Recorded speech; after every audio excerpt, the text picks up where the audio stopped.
দিরাগমনে যাবে তেজ সুধা। সুধা নিজের ঘরে এসে গয়নার বক্স বের করতে করতে বলতে থাকে, মিস্টার বসু মল্লিক তো দিরাগমনে যেতে রাজি হয়ে গেলেন, কিন্তু না জানি উনি ওখানে গিয়ে আমার পরিবারের সঙ্গে কেমন আচরণ করেন।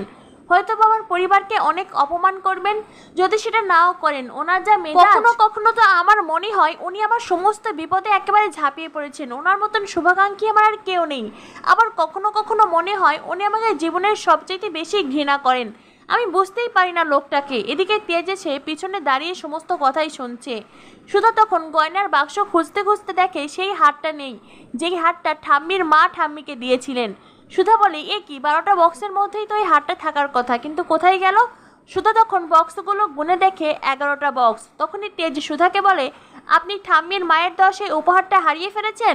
কোথায় গেল সেই গয়নাটা? সুধা তখন বেশ চিন্তিত হয়ে যায়। এদিকে আগামী পর্বে দেখানো হবে ঠাম্মি খুব কষ্ট পেয়েছে, তার মায়ের দেওয়া বিশেষ গয়নাটা হারিয়ে গেছে। সুধা তখন ঠাম্মিকে বলে, ঠাম্মি, হতে পারে ওই বাড়িতেই গয়নাটা ফেলে এসেছি। তরিতা বলে, সুধাদি, গয়নাটা কি ফেলে এসেছো নাকি ইচ্ছে করেই ওই বাড়িতে রেখে এসেছো?